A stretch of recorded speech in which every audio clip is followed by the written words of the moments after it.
नमस्कार दोस्तों, सवाई माधोपुर जिले के गंगापुर सिटी शहर में जिला अग्रवाल महिला संगठन के द्वारा अग्र भागवत कथा का आयोजन कथा वाचिका वैदिक विदुषी राष्ट्रीय कथा वाचिका श्रीमती कमलेश जी द्वारा कथा का वाचन किया गया।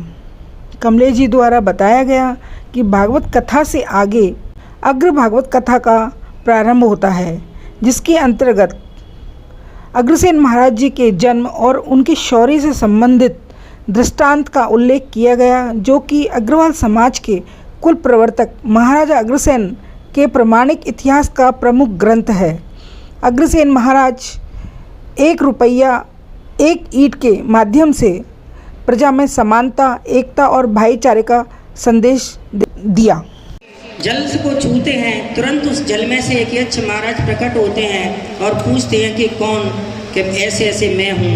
तो वो कहते हैं पहले मेरे प्रश्नों का उत्तर दो, तब पानी पीना।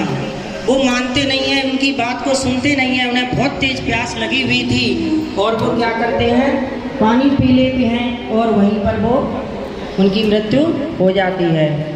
अब बहुत देर हो जाती है, दूसरा भाई कहता है कि मुझे भी प्यास लग रही है, भाई बड़ा भैया तो आया नहीं। और दूसरा भाई भी वहाँ पर पानी पीने के लिए जाता है, वो भी प्यास से बिल्कुल व्याकुल था। वहाँ से आवाज़ आती है, कौन हो, पहले मेरे प्रश्नों का उत्तर दो, तब पानी पीना। वो भी सुनता नहीं है और पानी पी लेता है, उसकी भी मौत हो जाती है, वो भी वहीं ढेर हो जाता है। स्वामी है, हमारा मालिक है, जब वही हमारा सब कुछ है तो क्यों हमें उसकी भक्ति करनी चाहिए। ऐसे उन्होंने 4 वेदों का अध्ययन किया, गुरुकुल में रह करके 6 शास्त्रों का उन्होंने अध्ययन किया और वेदांगों में वो पारंगत हो गए। पढ़ लिख करके एकदम से तैयार हो गए। अब उनके घर पे आने की बारी थी। तब जा कर के जब वो उनका जब संस्कार करवाया गया वहाँ से, और उन्होंने वहाँ पर पढ़ने के साथ साथ शस्त्रों के साथ साथ शस्त्र पढ़ने के साथ साथ शस्त्रों का चलाना भी सीख लिया। मतलब शास्त्रों को तो पढ़ा ही, उसके साथ साथ शस्त्र चलाना भी गुरुकुलों में सिखाया करते थे कि मनुष्य शास्त्रों से अपने मन आत्मिक रक्षा कर सकता है तो अपने शरीर की रक्षा वो शस्त्र चलाने से भी कर सकता है। इसलिए उनको सिखाया जाता था गुरुकुल में ही। ये तीर तलवार चलाना, डंडा चलाना, ये सारी विद्या बच्चियों को भी दी जाती थी और बच्चों को भी दी जाती थी, क्योंकि बच्चियों का भी संकट आ सकता है। रास्ते में अकेली जा रही हो, जब उस पर सब चलाना आता होगा तो वो आराम से उसको अपने सामने वाले दुश्मन को परास्त कर सकती है। बेटियां भी सीखती थी और बेटे भी सीखा करते थे, लेकिन दोनों के गुरुकुल पढ़ने के वो अलग अलग व्यवस्था हुआ करती थी। जब अलग अलग व्यवस्था होती थी तो कोई व्यभिचार का नाम नहीं था। उनके राज्यों में कभी कोई व्यभिचार का नाम नहीं था। ये व्यभिचार कब से बढ़ना शुरू हुआ, जब हमारे बच्चे बच्ची एक साथ पढ़ने लग गए। उनके अलग अलग गुरुकुल हुआ करते थे और वो भी दूरी पर हुआ करते थे। बच्चियां अलग पढ़ती थी, बच्चे अलग पढ़ते थे। उनके पढ़ाने वाली अध्यापिका होती थी, उनके पढ़ाने वाले अध्यापक होते थे। दोनों को ऐसे सेट किया जाता था और ये हमें ईश्वर जीवित प्रकृति की जो शिक्षा दी जाती थी, आध्यात्मिक शिक्षा भी हमें दी जाती थी और भौतिक शिक्षा भी हमको दी।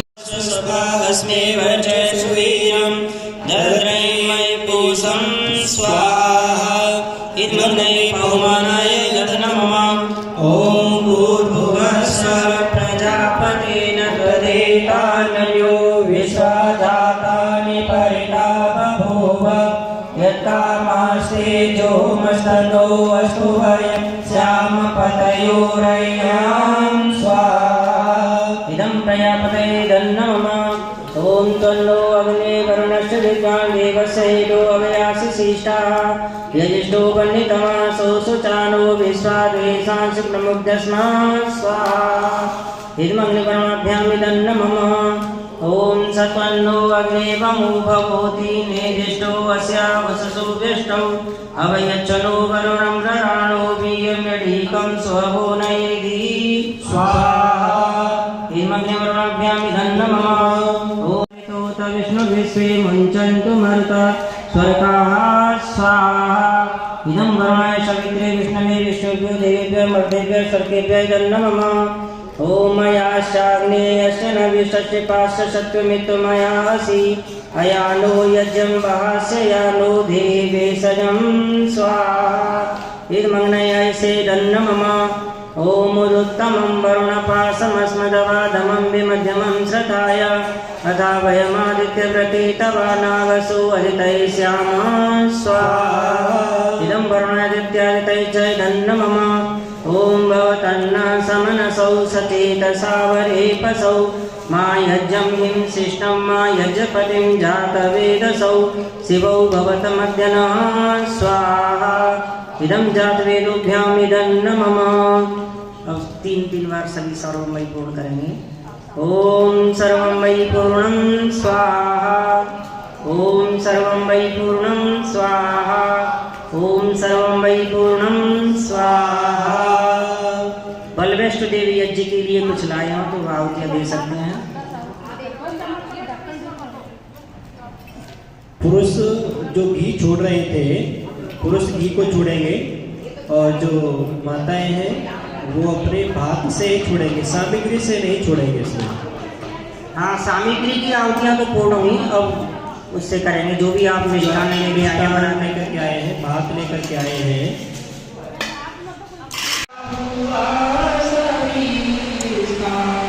सृष्टि की वस्तु वस्तु में तू हो रहा है विद्यमान, तेरा ही करते ध्यान हम मांगते तेरी दया। ईश्वर हमारी बुद्धि को श्रेष्ठ मार्ग पर चला, भगवान हमारी बुद्धि को वेद मार्ग पर चला। ओम भूर्भुवः स्वः तत्सवितुर्वरेण्यं भर्गो देवस्य धीमहि धियो यो नः प्रचोदयात्। संकल्प के लिए सभी चलो और बाकी यजमान आशीर्वाद के लिए दीदी की तरफ ये आइए। फोटो खींच के प्रमाण पत्र देंगे हम आपको। आती है और आकर के कहती है, अब छोटी बहू है, उसको बड़ा शौक था, वो अच्छे गहने वहने सब साड़ी सुंदर पहन रही थी। तो उसने कहा क्या सब कुछ मतलब तेरे पास कुछ नहीं है पहनने के लिए, सब काम भी तू सबसे ज़्यादा करती है, तेरी दौरानी देख कैसे ठन ठन के रह रही है और काम भी कुछ करती नहीं है, सारा काम तुझ पर ही छोड़ रखा है क्या, तेरे पति तुझसे कुछ कहते नहीं है? नहीं, मैं इसमें क्या बात है, मैं कर लेती हूँ, वो छोटी है अभी आई है तो वो भी कर लेगी, ऐसी क्या बात है। एक आध बार तो वो ऐसे कहती है, लेकिन 2-3 बार जब उनसे 2-3 जने आकर के ऐसा बोलते हैं, तुरंत उस बहू के मन में भी ये बात आ जाती है कि हाँ मेरे साथ में अन्याय हो रहा है, इस घर में मेरे साथ भी कुछ अन्याय हो रहा है, और उसके मन में ये बात बैठ जाती है कि वास्तव में मेरे की फिर आवश्यकता रहेगी, क्योंकि जब वो मालिक ही हमारे पास आ गया, जिसका सारा धन ऐश्वर्य है वो ही हमारे पास आ गया, तो क्या आवश्यकता रहेगी। और एक चीज मांगे तो एक ही चीज मिलेगी, इसलिए कभी मांगना नहीं चाहिए, वो तो वैसे ही दे देता है। एक बार क्या हुआ, एक गृहस्थ था, उसमें उसके पति बोले कि मैं, उसके 3 पत्नियां थी एक पति की, तो बोले कि मैं विदेश जा रहा हूँ, आपके लिए क्या क्या लाना है। पहले वो बड़ी पत्नी से पूछते हैं, तो वो भी बोली कि मेरे लिए डायमंड का हार ले आना, आप विदेश जा रहे हो तो। कि मैंने सुना है यहाँ डायमंड बड़ा अच्छा मिलता है, मैं ठीक है ले आऊँगा। दूसरी पत्नी से पूछा आपके लिए क्या लेकर आऊँ, तो वो बोली मेरे लिए एक सोने की घड़ी ले आना, ठीक है आपके लिए घड़ी ले आऊँगा। तीसरी नानी के पास पहुँचता है, आपके लिए क्या लाऊँ, तो बोली मेरे लिए कुछ नहीं लाना, आप जैसे जा रहे हो वैसे स्वस्थ होकर के और लौट करके आ जाना। अब जब वहाँ से वो लौट करके आए, सामान लेकर के आए, जो जिसने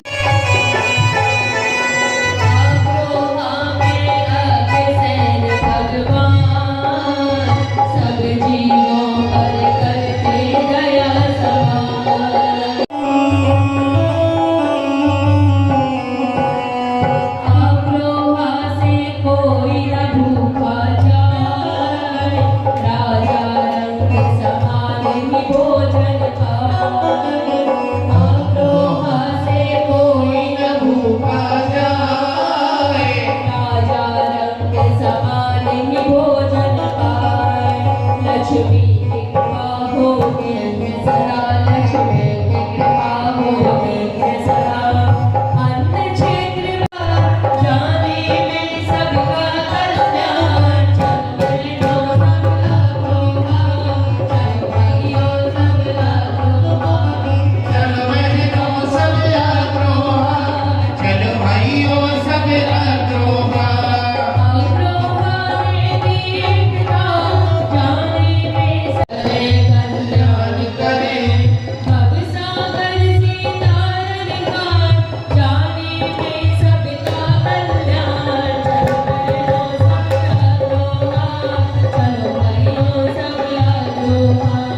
केसरिया ध्वज फहरे, छत्र चमर धारे।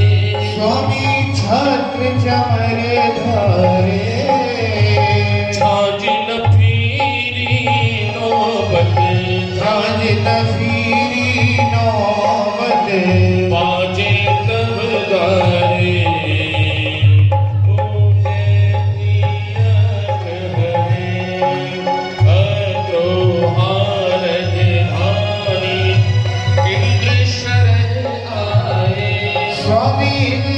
शरण आए, गोत्र 18 अनुपम, गोत्र 18 अनुपम, चार गुण गाए।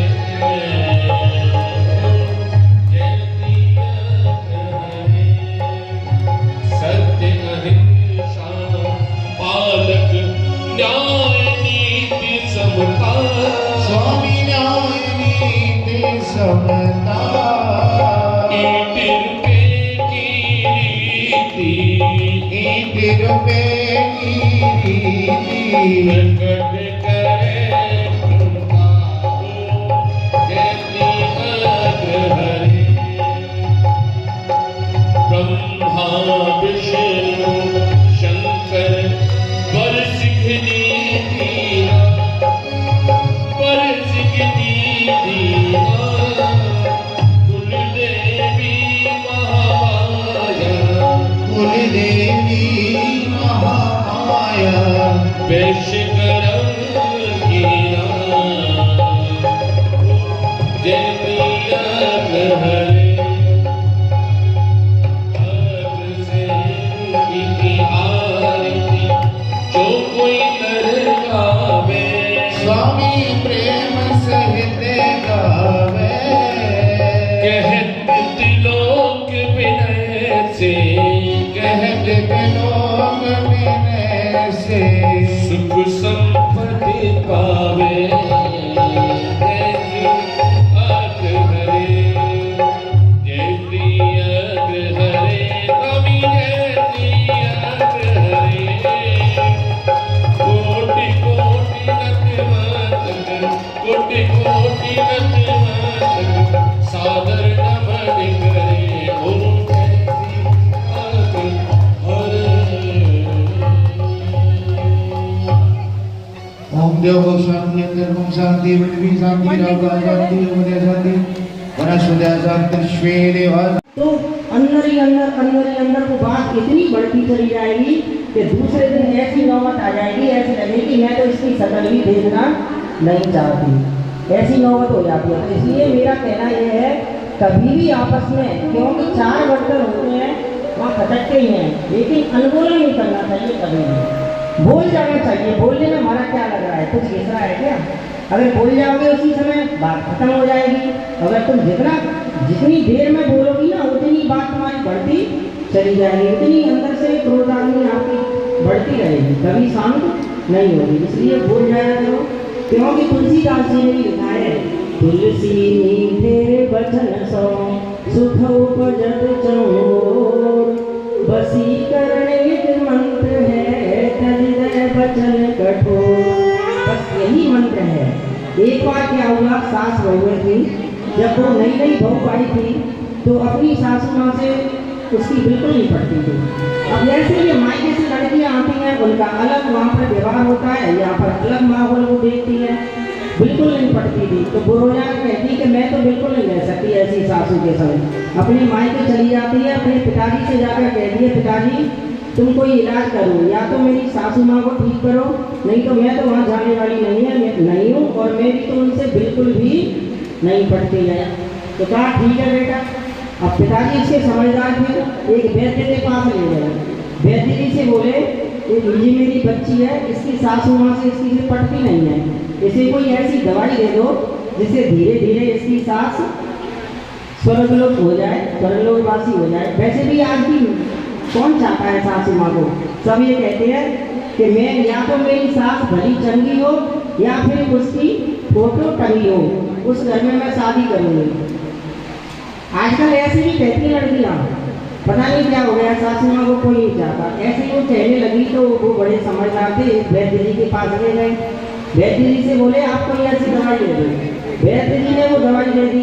वो लड़की ले जा करके अपनी सासू माँ को कि तू ऐसा करना, एक बात बताता है वैद्य जी, वो क्या कहते हैं, ऐसा करना जब तू सासू माँ को दवाई दे तो तू प्यार से बोलना, तब तक तू दवाई ले तब तक उससे बहुत प्यार से बोलना, क्योंकि तू प्यार से बोलेगी तो उसको कोई भ्रम नहीं होगा। और उसको जो भी उसे पसंद हो अच्छा भोजन ही खिलाना उसको। अगर तूने खराब भोजन खिलाया तो वो समझ जाएगी और मतलब ये कहेगी तुमने कुछ किया है। बहुत तो प्यार से बोलना और बढ़िया उसको जो भी पसंद हो वो तू भोजन देना। ठीक है, उसने बात मान ली। अबू पुड़िया लेकर के चली गई। अबू पुड़िया चुपचाप सब्जी में मिला देती और बहुत प्रेम से बोलती थी कि सासू माँ बताओ आज आपके लिए क्या बनाऊं, आपको क्या पसंद है। ऐसे करते करते 6 महीने हो गए और वो उसमें दवाई डालती गई। अब वो सोचने लगी अब दोनों में क्या है, बहुत प्रेम हो गया, घनिष्ठ प्रेम, सास बहू में बहुत घनिष्ठ प्रेम हो गया। अब वो लड़की सोचने लगी कि अगर मेरी सासू माँ इतनी अच्छी है, मुझे बहुत प्यार करने लगी है, अगर ये चल बसी तो मुझे कौन प्यार देगा। मैं तो पिताजी से जाकर बोलती हूँ कि वो दवाई तुम हटवाओ कि मुझे अपनी सासू माँ को नहीं मारना है। अब बिल्कुल सासू माँ मुझे बहुत प्यार करती है। उधर सासू माँ भी इससे प्यार करने लगी, दोनों में बहुत बसे के ही ग्राम नोती फटी सी लटी दो बेटी और पाए पाना हो की नहीं जावा। द्वारी खड़ो दूरी दुर्बल एक रयो चकी सोवसुदा वीरावा पूछत दीने दयाल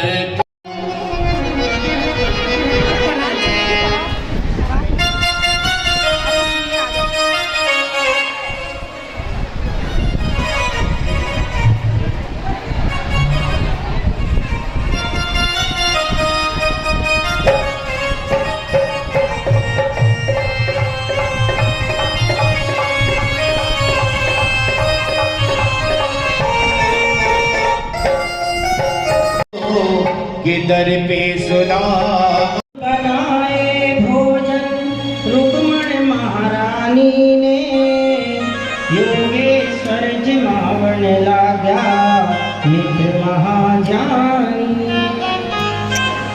पिंकी पिंकी पिंकी अपने आप बनाए भोजन रुक्मण महारानी ने, योगेश्वर जिमावन लाग्या मित्र महाजानी ने। करे सुदामा सोच देख के इतनी कदरदानी ने, तले दबा दिया का त्याजी कृष्ण की मेहरबानी ने। फिर दुख भी बता ना पाया मैं तो अपने मन के, नए दिना में मिला यार हम प्यासे थे दर्शन के। बता मेरे यार सुदामा रे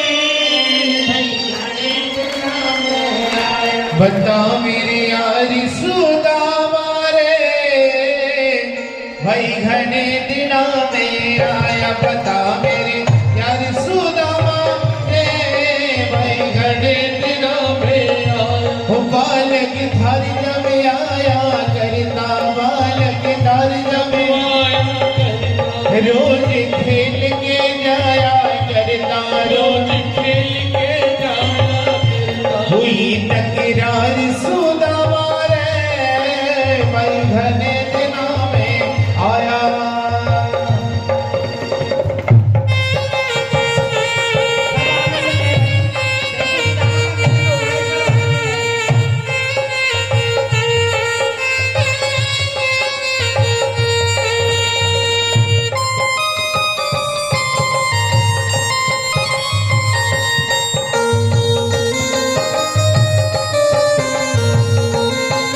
गया है कि गरीब सुदामा गरीब आ गया है। हाँ भटकते भटकते न जाने कहाँ से, भटकते भटकते रखते न जाने कहाँ थे।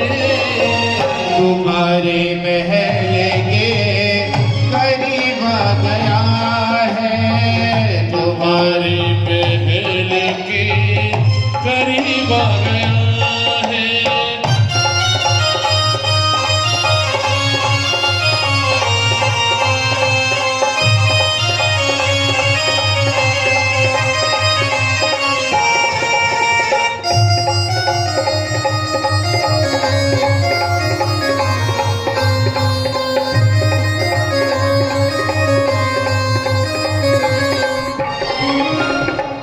न सिर पे है पगड़ी न तन पे है जामा, बता दो कन्हैया को नाम है सुदामा हो। बता दो कन्हैया को नाम है सुदामा हो। बता दो कन्हैया को नाम है सुदामा। न सिर पे है पगड़ी न तन पे है जामा, बता दो कन्हैया को नाम है सुदामा हो। न सिर पे है पगड़ी न तन पे है जामा, बता दो कन्हैया को नाम है सुदामा। तुम की बार मोहन से जा करके कह दो, तुम की बार मोहन से जा करके कह दो, खुशी का समा तेरे करीब आ गया है। खुशी का समा तेरे करीब आ गया है।